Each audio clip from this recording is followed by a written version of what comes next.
Hello student, this is Mudassir Raza from impact biology class. आज की इस वीडियो में हम लोग डिस्कस करेंगे class 12th biology Bihar board का प्रीवियस ईयर क्वेश्चन पेपर, और आज हम लोग देखेंगे 2018 का क्वेश्चन पेपर देखेंगे। तो चलिए शुरू करते हैं। पहला क्वेश्चन है, the total number of eggs produced by a healthy human female during life time. एक स्वस्थ महिला के द्वारा उसके पूरे जीवन काल में कितने अंडाणु उत्पन्न होते हैं।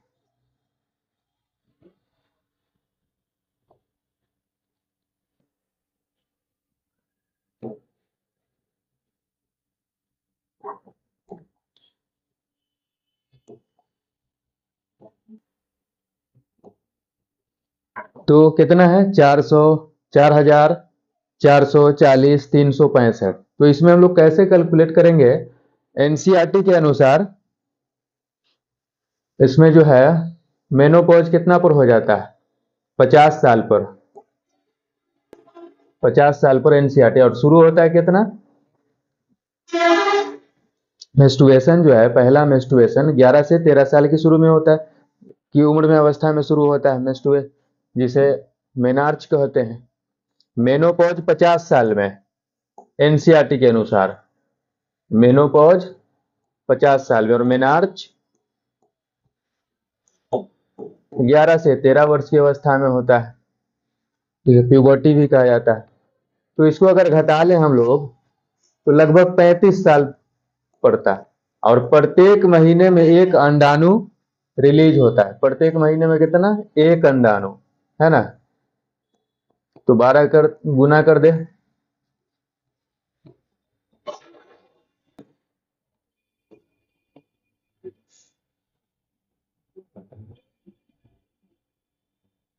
लगभग 420 के करीब आता है। मतलब इसका सही आंसर जो होता है, अगर ऐसे दिया रहता है कितना से कितना होगा, तो 400 से 500। अगर ऐसा ऑप्शन नहीं है तो क्या रहेगा सही? 400 ऑप्शन जो है सही होगा। अगला क्वेश्चन है, the main reason for making copper T most effective and popular intrauterine device in female. क्या कारण है जो कॉपर टी को ज्यादा प्रभावी बनाता है? पहला है कि यह reduction in fertility, fertilisation ability of spermatozoa. यह शुक्राणु के निषेचन क्षमता को घटा देता है, तो यह भी सही है। दूसरा, increased phagocytosis of spermatozoa due to release of copper ion. Copper T में क्या होता है? कॉपर आयन होता है। कॉपर आयन के निकलने के कारण, स्रावित होने के कारण स्पर्म का जो है वो फैगोसाइटोसिस, बक्षकाणु की प्रक्रिया को बढ़ा देता है, तो ये स्टेटमेंट भी सही है। और अगला है, reduction in motility of spermatozoa. इसके कारण क्या होगा? स्पर्मेटोजोआ का जो मोटिलिटी है, जो गतिशीलता है, उसमें कमी आ जाती है, तो ये भी सही है। और डी में क्या ऑप्शन है? All of this. तो हमारा सभी स्टेटमेंट क्या है? सही है।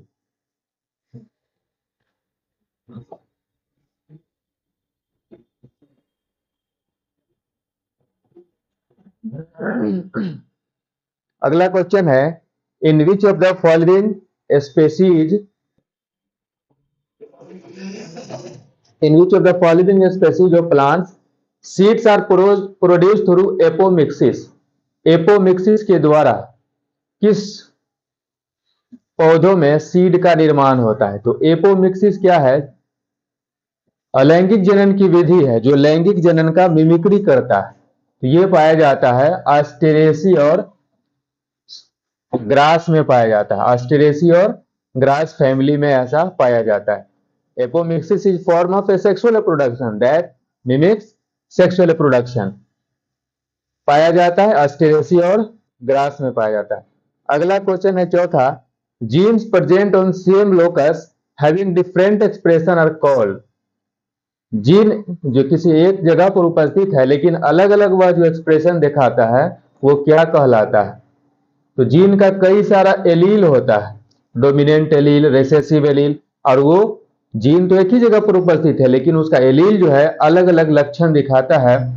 तो इसका सही आंसर हो जाएगा मल्टीपल एलील। पांचवा क्वेश्चन है, the human chromosome with highest and least number of genes are. मानव गुणसूत्र के किस पर ज्यादा गुणसूत्र जीन की संख्या होती है किस गुणसूत्र पर और किस पर कम होती है। तो क्रोमोसोम 1 पर जो है सबसे ज्यादा जीन होता है और वाई पर जो है सबसे कम जीन होता है। इसका 5 का सी आंसर सही। अगला है छठा, सिकल सेल एनीमिया शो। दात्र कोशिका रक्तता क्या दिखाता है? Sickle cell anaemia, epistasis, codominance, pleiotropy, incomplete dominance. तो ये दिखाता है पिलियोट्रोपी। पिलियोट्रोपिज्म क्या है? जब एक जीन कई लक्षण को नियंत्रित करता है तो उसे पिलियोट्रोपी कहते हैं। तो सिकल सेल एनीमिया के एक जीन में खराबी होने के कारण क्या होता है? मेंटल रिटार्डेशन होता है, स्किन पिगमेंटेशन होता है। तो एक जीन में अगर खराबी होता है तो कई लक्षण दिखाता है और उसी को हम लोग क्या कहते हैं? पिलियोट्रोपी कहते हैं। तो सिकल सेल एनीमिया में एक जीन में खराबी के कारण कई सारा लक्षण दिखाई देता है। तो ये किसका एग्जाम्पल है?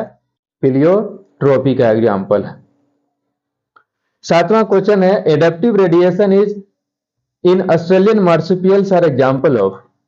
ऑस्ट्रेलियन स्तनधारी में एडेप्टिव रेडिएशन अनुकूली विकिरण किसका एग्जाम्पल है? Divergent evolution, convergent evolution, saltation, none of these. तो एडेप्टिव रेडिएशन क्या होता है? किसी एक क्षेत्र से शुरू होकर अन्य क्षेत्र में जीवों के स्पेसीज को फैलने की प्रक्रिया को एडेप्टिव रेडिएशन कहा जाता है। तो एक क्षेत्र से शुरू हो रहा है और अलग अलग डायरेक्शन में जा रहा है, तो ये डाइवर्ज हो रहा है या कन्वर्ज हो रहा है? डाइवर्ज हो रहा है, फैल रहा है, तो इसको कहेंगे डाइवर्जेंट इवोल्यूशन। अगला है आठवां question, the trisomy of 21st chromosome causes. 21वां क्रोमोसोम के ट्राइसोमी से क्या उत्पन्न होता है? Klinefelter syndrome, Turner syndrome, sickle cell anaemia, Down syndrome. तो ट्राइसोमी क्या होता है? 21वां क्रोमोसोम, हाँ, ट्राइसोमी मतलब होता है गुणसूत्र का एक कॉपी बढ़ जाना। तो 21वां क्रोमोसोम का जो एक कॉपी बढ़ जाता है तो उससे होता है डाउन सिंड्रोम। अगला क्वेश्चन है 9वां, a normal vision female whose father is colour blind marries a normal vision male, what would be the probability of her sons and daughters to be colour blind. एक normal vision की महिला जिसके पिता जो है colour blind है, वो शादी करती है एक नॉर्मल विजन मेल से, तो उसके बेटा और बेटी के कलर ब्लाइंड होने का क्या चांस है, क्या प्रोबेबिलिटी है? तो यहां पर हम लोग देखेंगे कैलकुलेशन को। देखिए, a normal female, normal vision female whose father is colour blind. अगर फादर कलर ब्लाइंड है तो महिला कैसी होगी? कैरियर हो जाएगी, कलर ब्लाइंडनेस के लिए कैरियर हो जाएगी। और किसके साथ शादी होता है? नॉर्मल विजन मेल के साथ शादी होता है, तो इसका हो जाएगा एक्स वाई। यहां से ऐसे गैमिट बनेगा एक्स और एक्स सी, और यहां से एक्स वाई बनेगा, है ना। इसको मिला देंगे इससे और फिर इससे इसको मिला देंगे और इससे ये मिल जाएगा और फिर इससे ये मिल जाएगा। तो पहला में हमारा क्या है? एक्स एक्स, दूसरा में क्या है? एक्स वाई, और तीसरा एक्स सी एक्स और एक्स सी वाई। चलिए अब ऑप्शन देखते हैं क्या कहता है। 25% sons colour blind and all daughters with phenotypically normal vision. तो यहां पर देखते हैं 25% सब है, 25% नॉर्मल नॉर्मल डॉटर है, 25% कैरियर डॉटर है, 25% नॉर्मल सन है और 25% डिजीज्ड या कलर ब्लाइंड सन है। तो इसका पहला ऑप्शन जो है कि 25% सन कलर ब्लाइंड है, 25% कलर ब्लाइंड है। कलर ब्लाइंड मेल में कलर ब्लाइंड होने के लिए चूंकि वाई जीन पर तो ये वाई पर तो ये उपस्थित नहीं होता है, वाई क्रोमोसोम पर कलर ब्लाइंडनेस वाला जीन एक्स पर ये उपस्थित होता है, तो एक्स पर उपस्थित है तो ये हो गया कलर ब्लाइंड। और ये क्या हो गई? डॉटर जो है, ये डॉटर फिनोटिपिकली नॉर्मल है लेकिन ये क्या है? कैरियर है। और ये तो सन जो है वो नॉर्मली है। तो 25% जो है सन क्या होगा? कलर ब्लाइंड है। 25% सन जो है वो कलर ब्लाइंड है। And all daughters with phenotypically normal vision, सभी फिनोटिपिकली नॉर्मल, ये है फिनोटिपिकली नॉर्मल होगा, है ना। तो ये हो जाएगा 25% तो फिनोटिपिकली है और ये वास्तविक में नॉर्मल होगा, लेकिन टोटल कह सकते हैं all daughters with phenotypically normal vision होगा। तो पहला ऑप्शन का ए सही हो जाएगा। अगला क्वेश्चन है 10वां, appearance of antibiotic resistance bacteria is an example of. Antibiotic resistance bacteria में एंटीबायोटिक के प्रति रेजिस्टेंट दिखाना क्या चीज का एग्जाम्पल है? Adaptive radiation, transduction, pre existing variation या डाइवर्जेंट इवोल्यूशन। तो बैक्टीरिया में, कुछ बैक्टीरिया में जीन में म्यूटेशन के कारण उसमें पहले से ही क्या होता है, कुछ ऐसा लक्षण विकसित हो जाता है जो रेजिस्टेंट होता है, और हम लोग अगर उसको किसी माध्यम में रखते हैं तो क्या दिखाता है? रेजिस्टेंट दिखाता है। तो उसी को कहा जाता है प्री एग्जिस्टिंग वेरिएशन। तो pre existing variation antibiotic resistance किसका एग्जांपल है?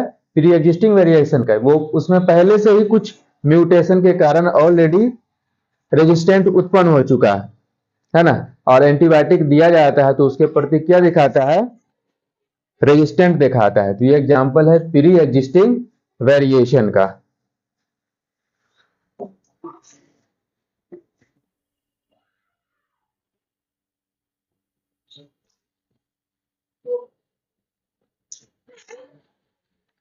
हिंदी में भी हम लोग देख लेंगे, टिक लगाते चलेंगे। पहला क्या था?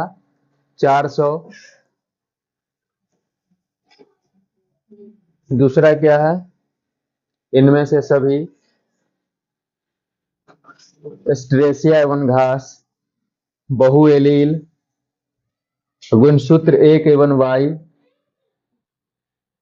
पिलियोट्रोपी, और इसमें हो जाएगा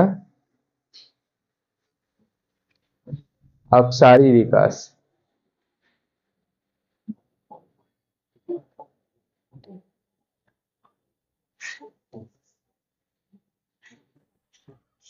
उसी प्रकार से 21वें गुणसूत्र के बढ़ने से क्या होता है? Down syndrome. इसका पहला ऑप्शन होगा सही।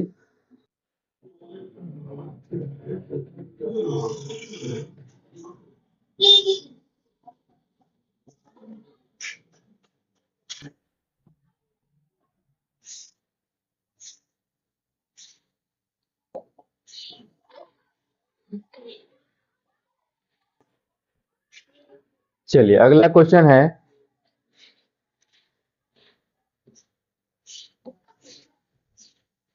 which of the following is involved in transcription of tRNA, 5S RNA and snRNA of eukaryotes. Eukaryote में कौन सा आरएनए जो है, इन सभी, कौन सा पॉलीमरेज जो है इन सभी आरएनए के ट्रांसक्रिप्शन के लिए जिम्मेदार होता है? RNA polymerase 1, 2, 3। उसका सही आंसर है आरएनए पॉलीमरेज 3 जो है वो म्यूटेशन ट्रांसक्रिप्शन के लिए जिम्मेदार होता है। इसका सही आंसर हो जाएगा सी। अगला क्वेश्चन है 11वां, a child with blood group O has B blood group type father, then father has genotype of. एक बच्चा है जिसका ब्लड ग्रुप ओ है, तो उसके और उसके पिता का ब्लड ग्रुप बी है, तो उसका जीनोटाइप क्या होगा? तो ओ ब्लड ग्रुप कब होता है? जब आई एलील मिलता है तो ओ ब्लड ग्रुप होता है। तो इसका मतलब है कि उसके पेरेंट में क्या है?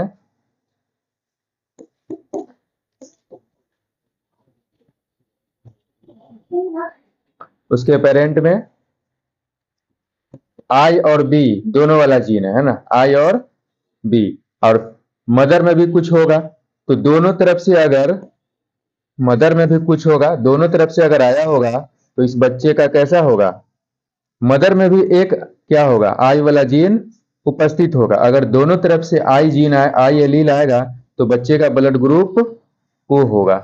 तो इसका सही आंसर हो जाएगा क्या? I not I B, I not I B. I zero भी कर सकते हैं, है ना। इसका सही आंसर है आई जीरो IV। अगला है 13वां question, Flavr Savr is a, Flavr Savr क्या है? Pesticide, chicken breed, transgenic tomato या इंसेक्टिसाइडल प्रोटीन? तो फ्लावर सावर क्या है? Transgenic tomato. अगला क्वेश्चन है 14वां, the specific sequence of DNA recognised by restriction endonuclease. DNA का वह खास सीक्वेंस जो रेस्ट्रिक्शन एंडोन्यूक्लिएज पहचान करके उसको काटता है क्या कहलाता है?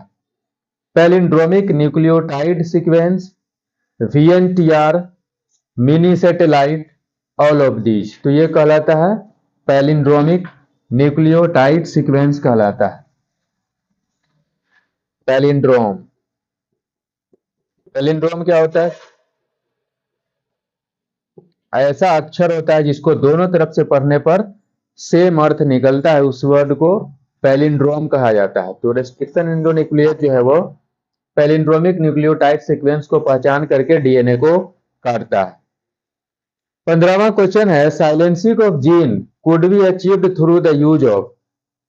जीन को जो रोका जाता है आरएनए इंटरफेरेंस विधि में किसका उपयोग करके रोका जाता है? Short interfering RNA, antisense RNA, C both A and B, और डी क्या है? None of these. इसमें जो उपयोग किया जाता है शॉर्ट इंटरफेरिंग आरएनए का उपयोग किया जाता है और उससे एंटीसेंस आरएनए का निर्माण होता है और इस प्रकार से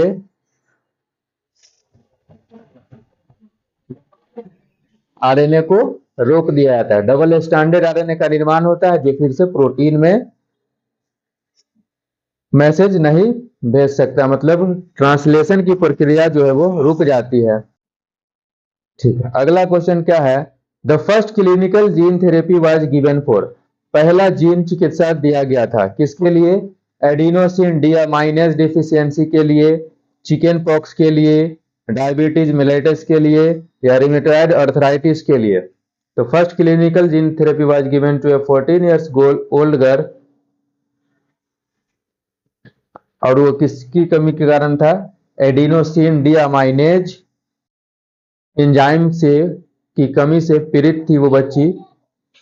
तो इसका सही आंसर हो जाएगा एडिनोसिन डीअमाइनेज डेफिशिएंसी।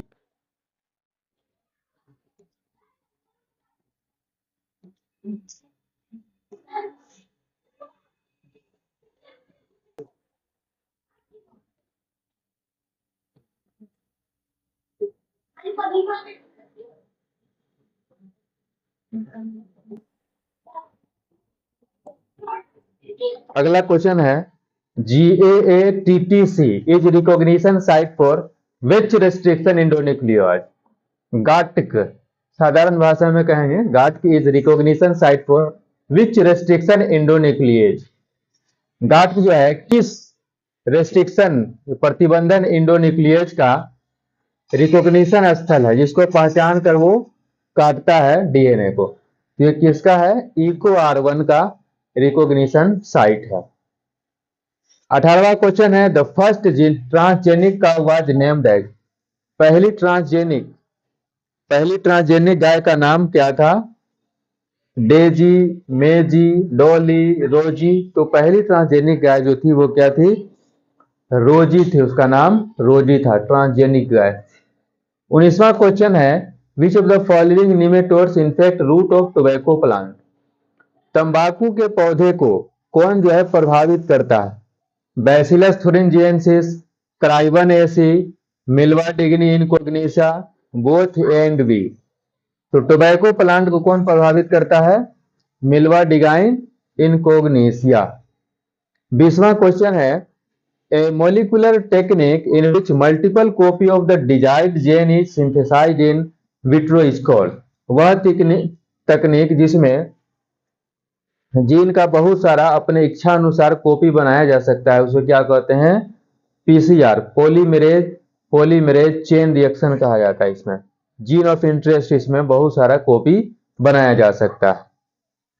21वां क्वेश्चन है, which of the following enzyme is used to break the bacterial cell wall to release DNA and other बायोमैक्रोमोलिक्यूल?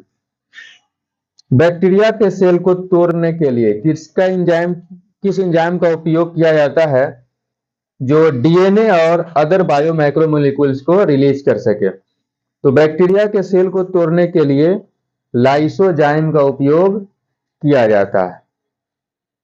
अगला क्वेश्चन है 22वां, which of the following is an example of auto immune disease? इसमें स्व प्रतिरक्षा का उदाहरण कौन है? Asthma, rheumatoid arthritis, cancer, none of these. तो इसका सही आंसर है रिमेटॉइड अर्थराइटिस। 23वां क्वेश्चन है the immediate metabolic change in the body noticed after consumption tobacco is?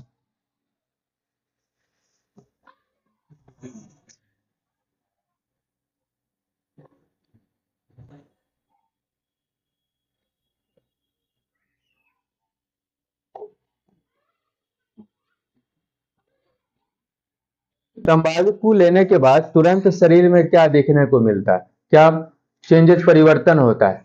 Release of catecholamines due to stimulation of adrenal gland. तो ये बात भी सही है कि एड्रिनल ग्लैंड से कैटेकोलामिन जो है हार्मोन रिलीज होता है।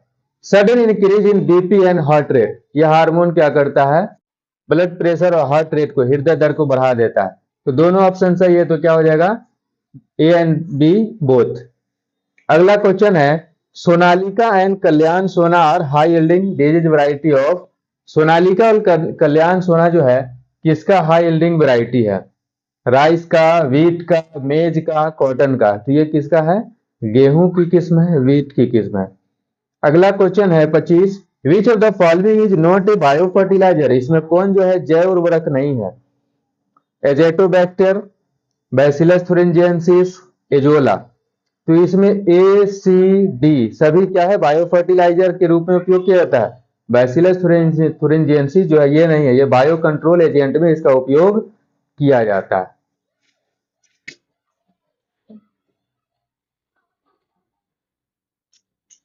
हिंदी में भी टिक लगा देंगे। चलिए, पहला क्या था?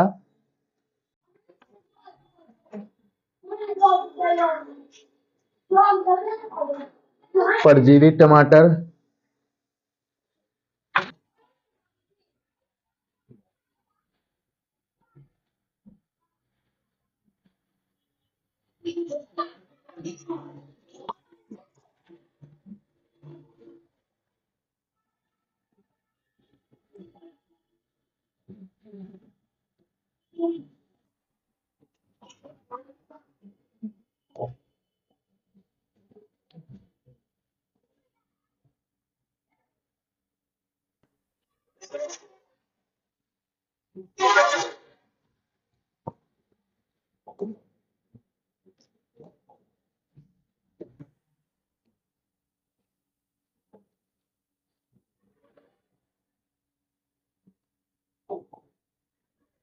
मेलवाडोगाइन incognita, PCR, lysozyme, rheumatoid arthritis.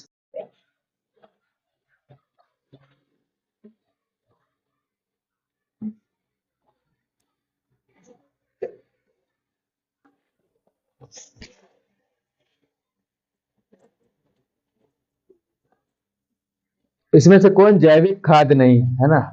तो बैसिलस थुरिंजिएंसिस जो है वो जैविक खाद नहीं। वैसे जीवाणुओं के समूह जो फफूंदी के तंतुओं से जुड़कर जल जैसी संरचना बनाते हैं क्या कहलाते हैं? इसे फ्लॉक्स कहते हैं। प्रोबायोटिक्स क्या है? जीवित सूक्ष्म जीव भोजन संपूरक। चलिए इंग्लिश मीडियम में देखते हैं क्वेश्चन।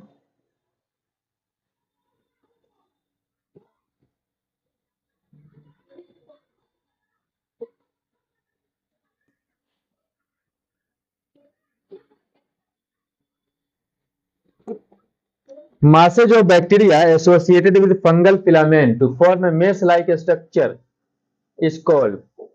बैक्टीरिया का समूह जो फंगल फिलामेंट के साथ जुड़ा रहता है, सीवेज ट्रीटमेंट में हम लोग इसको पढ़ते हैं, वो क्या कहलाता है? Flocs, methanogen, plasminogen, none of these. तो क्या कहलाता है? Masses of bacteria associated with fungal filament, flocs कहलाता है।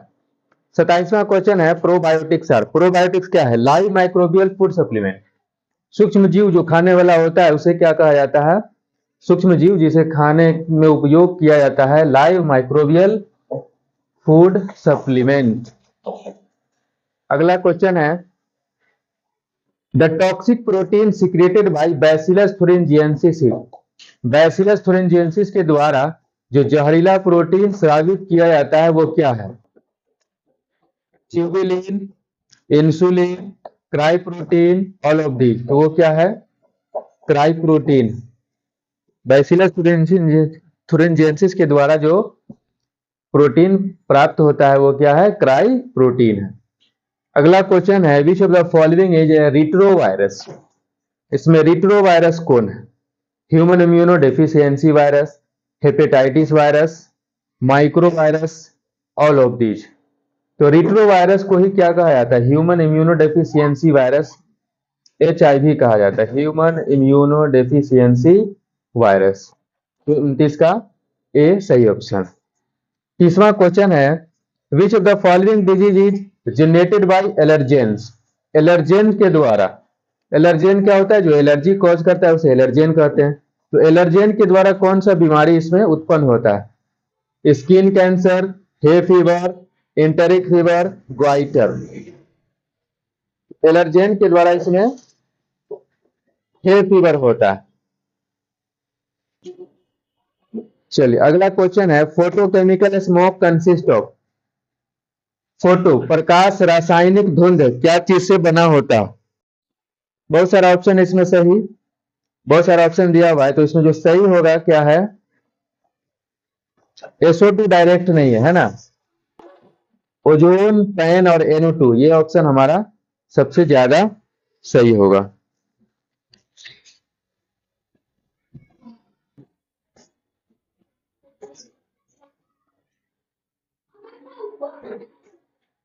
अगला क्वेश्चन है 32, snow blindness in human being is caused by. मानव में हिम अंधता किसके द्वारा होता है? तो ये होता है एब्जॉर्प्शन ऑफ UVB रेडिएशन के कारण, कोर्निया के द्वारा जो इसको अवशोषित किया जाता है, जिससे स्नो ब्लाइंडनेस होता है। 33वां क्वेश्चन है, the thickness of ozone in a column of air from the ground to top of the atmosphere in is measured in terms of. मतलब कि ओजोन गैस का जो थिकनेस है वायुमंडल में, किस यूनिट में मापा जाता है उसे? डॉप्सन यूनिट में, अरब यूनिट में, पास्कल यूनिट में, नन ऑफ दीज। तो इसको किस चीज में मापा जाता है? डॉप्सन यूनिट में मापा जाता है। अगला क्वेश्चन है 34, the total number of biodiversity hot spot in the world is.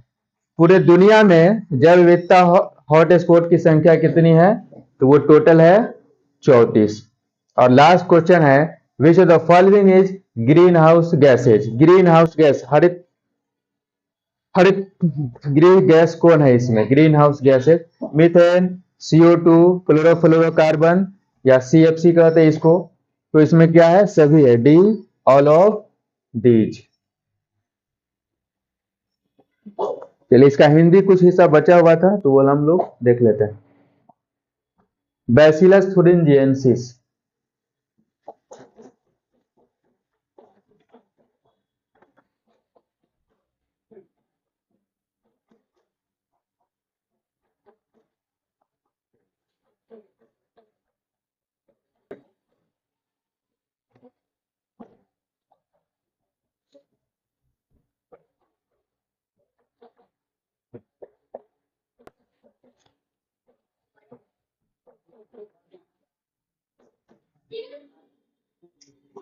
Bacillus thuringiensis द्वारा स्रावित प्रोटीन इनमें से कौन है ना? तो इसमें क्या दिए थे? ट्राई प्रोटीन सही ऑप्शन था। पश्च विषाणु कौन है? Human immuno deficiency virus. बीमारी प्रतिजों द्वारा उत्पन्न होती है ज्वर। ओजोन में नाइट्रोजन डाइऑक्साइड।